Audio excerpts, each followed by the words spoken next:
This is Howard at BigHBricklin.com, and we're going to teach you how to rebuild the brake booster on your Bricklin. And we're going to take it all the way from this to this. Now, some of you may be thinking, brake booster, I don't know if I can do that. A lot of parts in that booster kit, which we sell at BigHBricklin.com. You don't need a lot of special tools, and you can do it at home on your workbench. All you need is a vise, a couple screwdrivers, needle nose pliers, hammer, punch, and then I actually made this out of something somebody threw away, and I'll show you how that works. So let's get started. So what caused this to fail? Probably brake fluid. The master cylinder leaked, went all the way down the front. You can tell by the rust pattern. Start corroding the push rod. Yep, and there's brake fluid inside this booster. This is all going to have to be cleaned up. So step one, pull the push rod out and the seal. Then we need to put a piece of cardboard in a bench vise on each side to protect these two studs. Now we're going to put this in the vise upside down.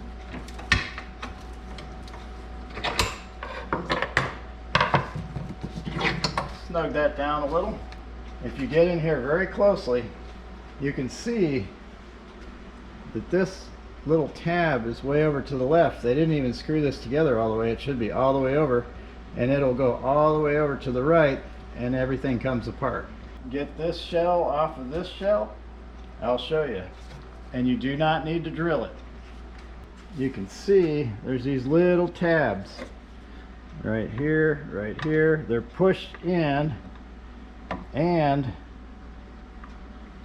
pushed down against this upper half here.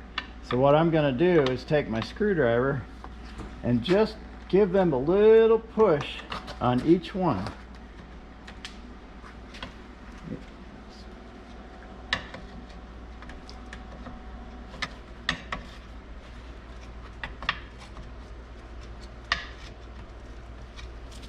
Okay, and I've got something to do over here. Just a little bit.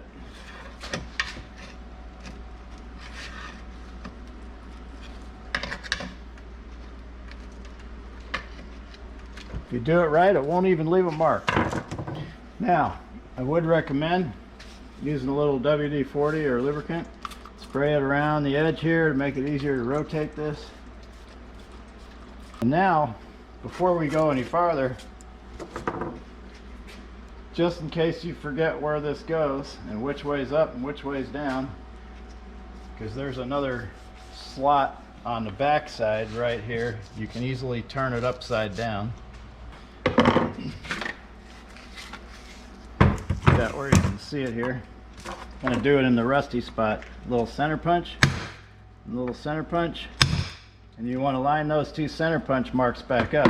Now we're going to be sandblasting this and painting the inside and the outside to keep it from corroding in the future.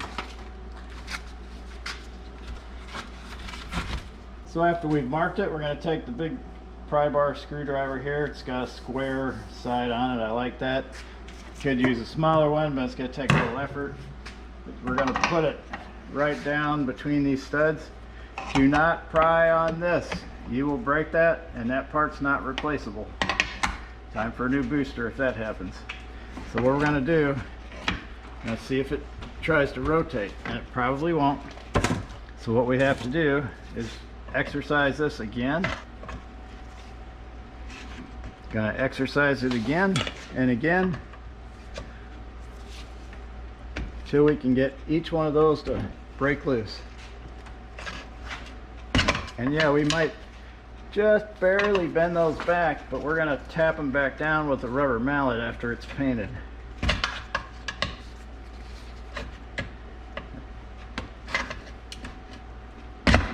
Okay, now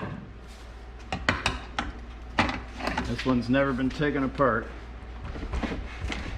There, it's rotated, and this tab just moved. So bring the camera over here and show you this part right here. This is what you're trying to move, this outer shell, just like that. Doesn't take much.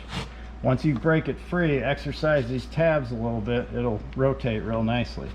Now once it rotates, what's next? Well, at this point it's not popping loose because we have to find these little guys right here. You can see part of the diaphragm in there. This is rusty, but you have to line that up with one of these, then it'll pop loose. Are we lined up? Yes, we are. Okay, now it's just a matter of exercising it a little with the smaller pry screwdriver to get it to come loose. Now it's about there. We about got it loose.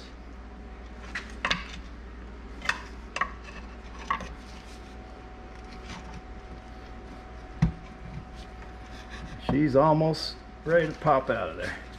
You can even help it. You can see it's coming apart right here. You can even help it a little bit. It'll just pop right out. And look at that. There's the spring. Just like a jack-in-the-box. And what do we have down in here? A lot of brake fluid. It's dripping all over the floor. That's what killed it. We're going to do a little mop up here. Take the spring out. This is just a return spring for the booster. This one was drowning in brake fluid.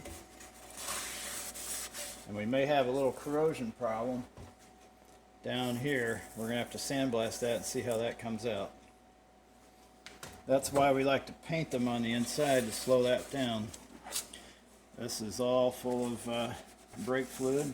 That old style brake fluid is just very destructive to everything it touches, and you want to use a synthetic type fluid instead to prevent all this. The next step is to pull this diaphragm and Bakelite plastic thing out of here, and once again drowning in brake fluid.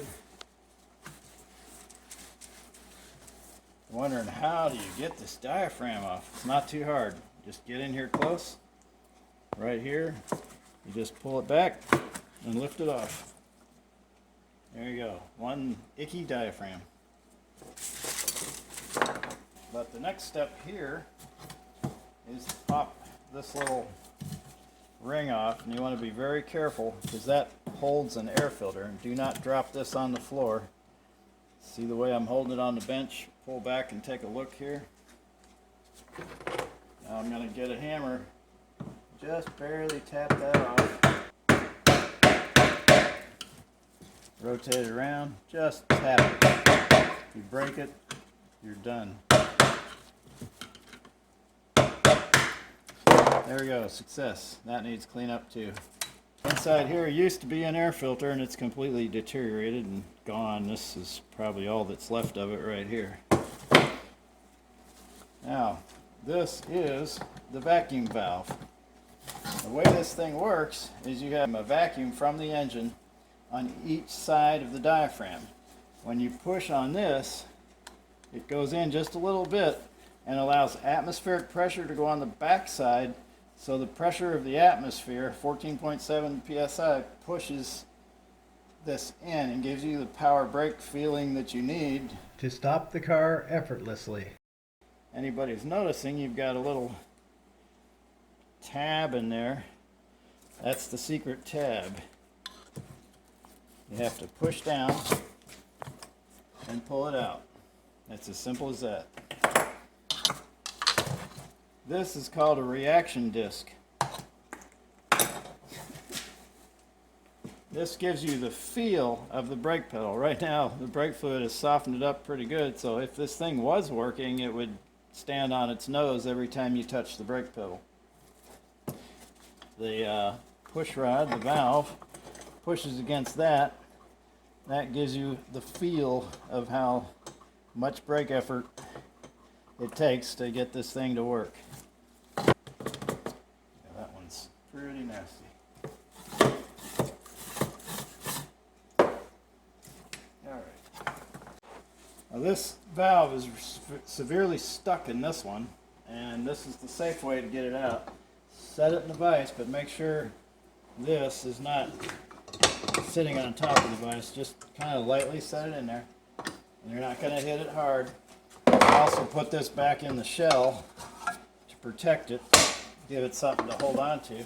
But now I'm just going to barely tap it out. I did put some WD-40 in there to help loosen up the gunk. There it goes on the floor. Fantastic. No, that's messy. Alright, so we're going to pull this back apart. Hold this over here for cleanup. This goes to the sandblast cabinet, but there is a seal back here that needs to be removed. Not too hard. I'm going to put it in here.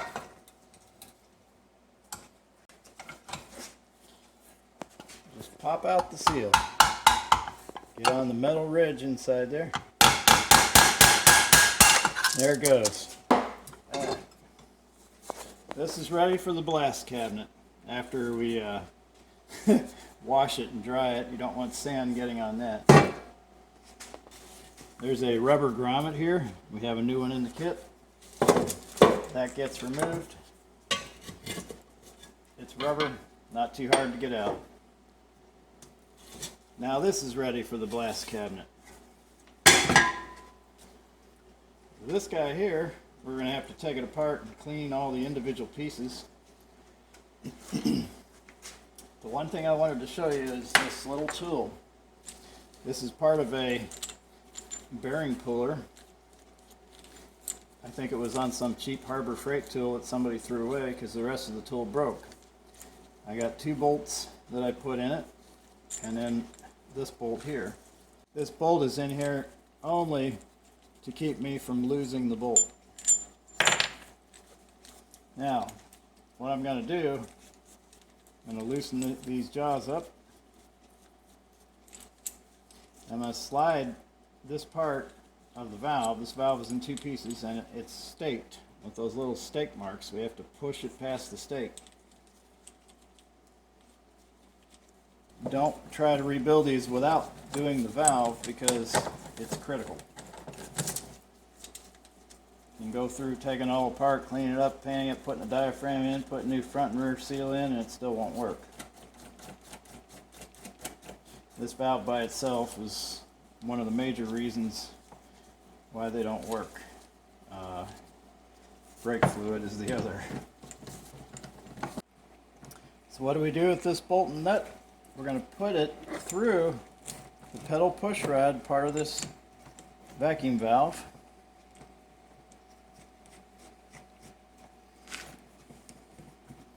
And then we put the nut on one bolt. Get this the right size.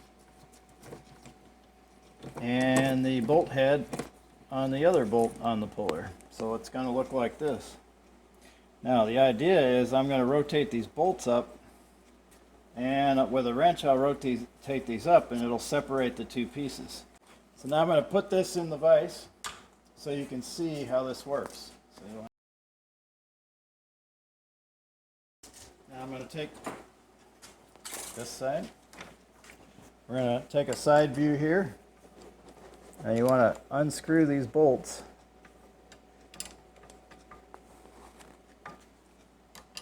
There we go. Slowly and carefully. It puts pressure on that valve. Unscrew them evenly, and pretty soon that puppy will just snap right apart. You can feel it coming. This is all it takes. Very simple little device, and it'll come apart.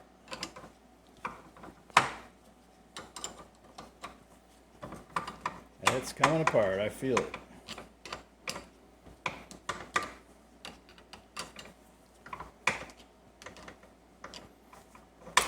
There it goes. Just jumped right out at me. Now I'm going to set this down here. I'm going to retrieve the other end of it out of the puller. You don't need the puller to put it back together. It's still need to take it apart. And like I said, that's just a homemade puller out of stuff that I had laying around that somebody threw away. Alright, this will obviously have to be cleaned up. And remember the order of the springs. Get your cell phone out and take a picture. So that way you know how that went. Make yourself a little blow apart drawing so you know how it goes. Take a photo. Continue cleaning the other parts. Use any available resources, toothbrushes, wire brushes, solvent, brass brushes to get the parts clean. Even a little wire brush on a drill will help speed things up. Made this look pretty good. Now you can wipe this down very well with rags, then use a little soap and water, rinse it off, blow it off, and this Bakelite or phenolic plastic piece here is going to look pretty nice. Now we did the same thing with this before we stick it in the blast cabinet. Came out pretty clean except for the bad areas that'll have to be sandblasted. It minimizes your sandblasting time. You could wire wheel all that off if you wanted on your own. Scrape all that out, but keep in mind this is where the diaphragm seals. So this part right here is going to require some attention. The original finish on this is a satin black, but it looks like someone here has been going at it with a spray can right up here. That's an amateur job because it's all peeling off with just a little bit of air nozzling from drying this thing off. Down here. A little solvent, toothbrush,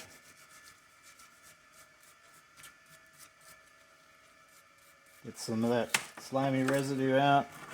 Anything, any corrosion, take out with a wire brush. Wipe with a paper towel.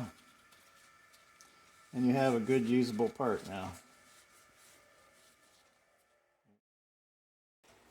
And we're going to sandblast.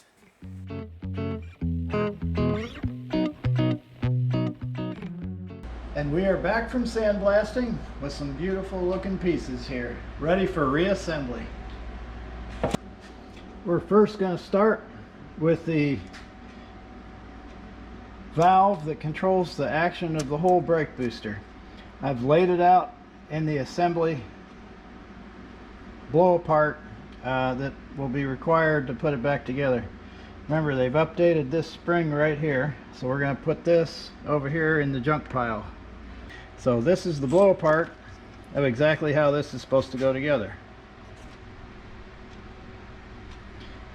Now we're going to start assembling this. First piece right here, second piece here, then we have the inner spring, this part, the rubber valve seal, and then this. So what holds it together? It's staked right here. You can barely see it. So we have to push it together in the vise.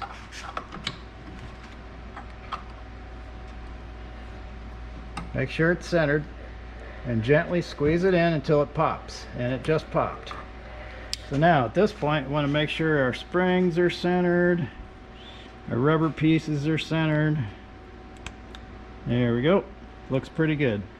Now this is going to be a little crooked until we stake it in place. We're going to take a 1/2 inch wrench, and sometimes you'll have to thin it down, grind a little on it, or use a thinner 1/2 inch wrench, because it might fit, it might not. This one's just fitting, but I'm going to go ahead and use the thin down one just to make it easy. So I'm going to take a couple wire ties, or maybe one long one here,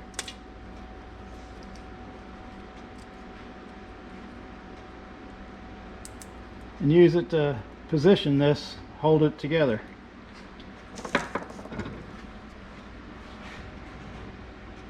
Squeeze it, pull it tight.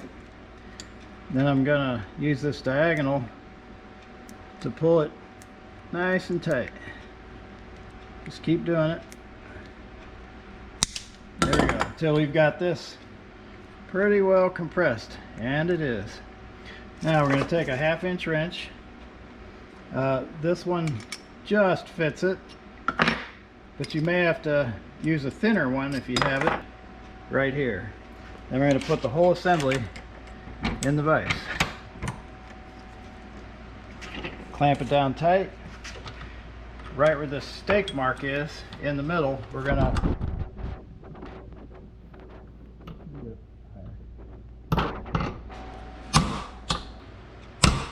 give it a hit. Then we have to rotate it without dropping it off the wire tie.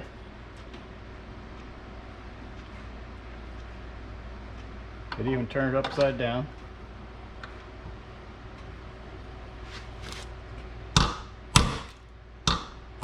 I always tap my chisel one time and then hit it. Seems like I have better aim that way. Now, we're pretty much locked in here, but I'm going to hit all 3 stakes. Okay, and that's it. Now, we should have a ball. Cut this off here. Should have a ball that moves freely in the valve. It should bend back and forth. So our next step is going to be assembling the valve.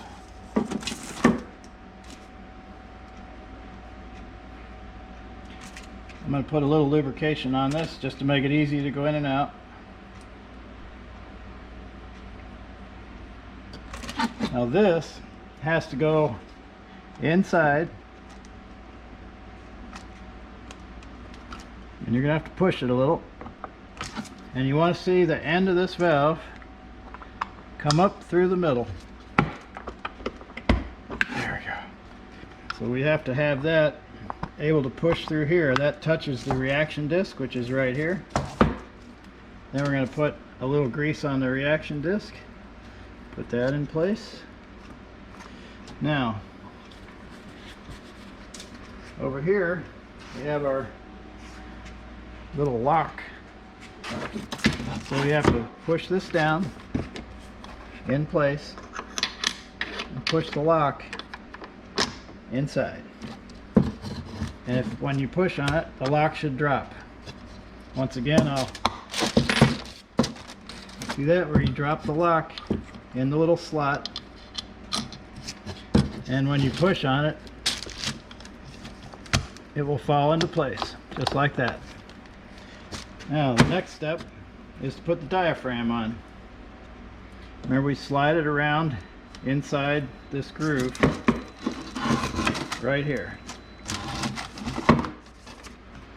So work it around with your finger. You can stretch it a little bit.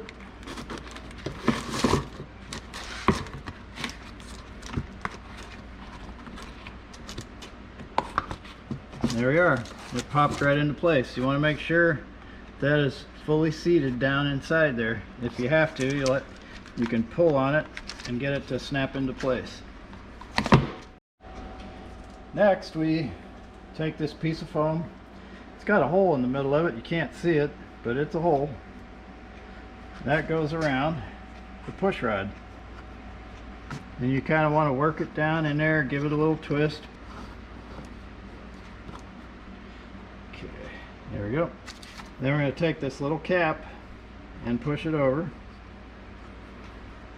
And at this point, you can take just about anything, tap it down. Remember, do not break this. You can't replace this piece of plastic. There we go. Now, when we push on this, you can see a little bit of movement. And you can hear it. That is correct. If I pop the reaction disc out, you can see the valve is in the right place. And that has to go back in. Okay, now it's time for the seal and the check valve and the check valve grommet, which goes right in here. So we're going to put the grommet in first. And let's play it safe here. Put a teensy bit of lubrication on here. And rotate it in. This is the vacuum check valve that allows you to have power brakes even if the engine's stalled. So it's very important that this goes in correctly. And the back half has the seal that holds vacuum until atmospheric pressure pushes on the diaphragm. Now we can't push it in with our fingers, so we actually have to tap it in, or we got to find a socket that's big enough to support the back of this. You do not want to push it in without some support. As a matter of fact, I just happen to have a little anvil piece right here. There we go, that'll work just fine. You can use a socket or an anvil. Now this is part of a ball joint press. You can pick a socket or a sleeve or a piece of pipe that fits around this part of the seal. You don't want to hit the rubber. You want to have a little bit of play in there. Set that on top of the brake booster. I'm going to go get a big hammer. I like this one because it's got a flat spot on it. So essentially I can tap it like so.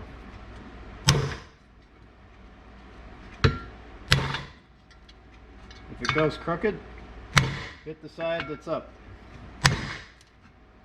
There we go.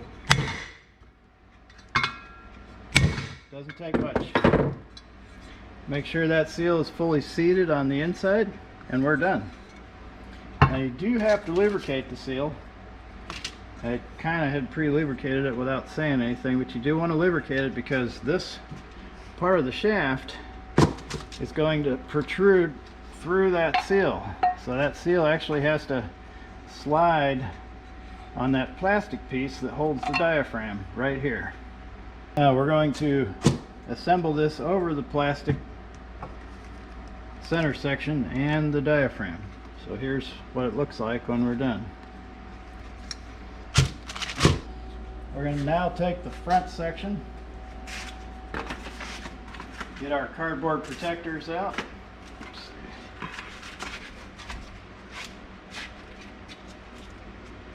Mount it in the vise. Nice and snug. Then we're going to take the rear section, get it ready. The spring goes upside down, large side on top. That large side has a location right here. So this then sits on top and it looks like a jack-in-the-box clown. Now we have to make sure our clocking is correct. So we had center punches. I think that's one. There it is, right there. So we're going to push this down, get it to go around these little bumps, and then rotate it into place. Now remember, we don't want to break this plastic piece, so if I walk away to go get something and that falls over, we're in trouble.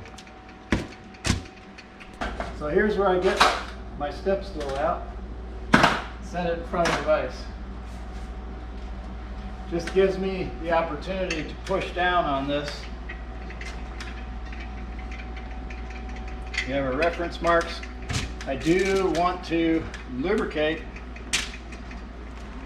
the edge of this diaphragm, so it has to make it past all those little tabs without being damaged. I've actually seen brand new brake boosters put together where they've ripped the diaphragm somehow, and it sure doesn't hurt to put some lubrication around the sealing area here too. There we go. Line up mark. Push down. I can see everything from this angle. Now sometimes you're gonna have to, it's going in nicely, but sometimes you have to take a small screwdriver. You got to pay attention here. Sometimes you can take a small screwdriver and push it in where it doesn't want to go in. Now everything's going in good on this one because we spread it apart plenty when we took it apart. And it looks like, there. Now I rotate it. It's not too hard once you figure it out. I just rotated a little bit. It's locked itself in place temporarily. Time to remove the step stool. At this point, we're going to grab our big pry bar, and I want you to get real close here where you can see this tab, and all we're going to do is rotate it until that tab bottoms out with that piece of metal right here. And I'm going to put a screwdriver on it so you see what I'm talking about. Here's the tab, here's the metal. There, we are done with rotating it in place. The next step is to take a rubber mallet and bump these in all the way around. I'm going to hit it a little bit. It won't hurt it.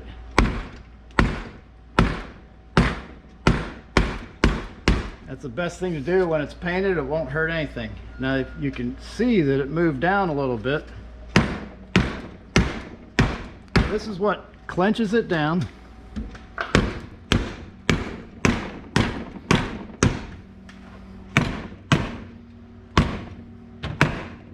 I might have to rotate this a little around this way. I'm too close to the cabinet here. Jump. There. These should kind of curve in just a little bit all the way around. We're almost there. We have a couple more pieces to put in. The push rod and the front seal. Very easy here. Now I'm going to lubricate the shaft on the push rod. Doesn't hurt to put a little here. People forget to do that on their master cylinder. I don't think it'll squeak, but you never know. If you look down inside, this goes right on top of the reaction disc. Right here, like that. Very simple. This, I'm also going to lubricate the outside edge of this. We're going to put a little on the lip. This is an improved, tighter seal than the original. It will prevent vacuum leaks. And this, you just push in with your fingers. Push it in till it's bottomed in place. Now, when you bolt the master cylinder on top of this, it'll hold all that together. There's a little water shield, dirt shield on top of a plate that goes here.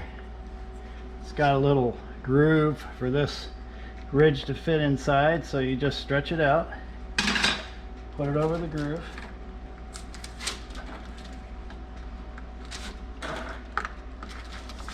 It's a little tricky, but not too bad. So you make sure it's fully seated all the way around. You can kind of squeeze it and rotate it.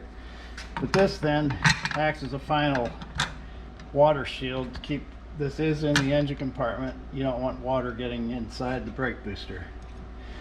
So we have successfully built a booster, but now's the fun part. How do you test it out? We're going to show you that in a second.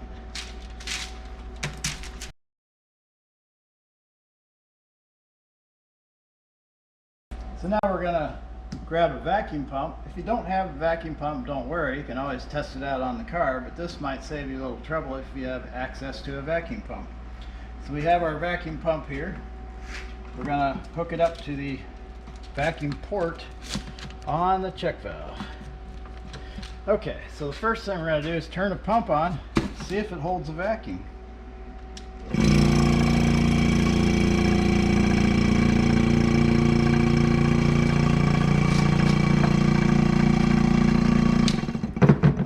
Alright, so we should hold a vacuum. Easiest way to check, try to pull this valve out. Look, it wants to go right back in. That's great. It's holding a vacuum, no problem. Now, to see if it operates, you're going to have to grab the housing, push on the brake pedal push rod on the back, and then see what happens in the front. Every time I push this and the valve activates, it will chase the push rod forward. There it goes. Man, it's so easy. You can hear the noise. That's quite a few applications for just a little bit of vacuum that we produce. This thing's working great. If I don't have vacuum on this anymore, this thing is a bear to push down. Right here, just, oh, it's hard. And this guy will practically fall out on its own. So, let me charge this up with vacuum again.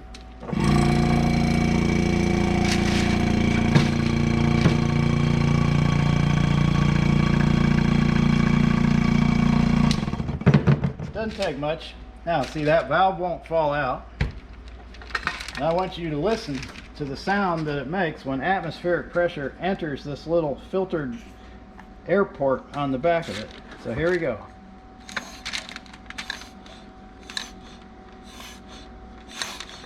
Pretty sweet.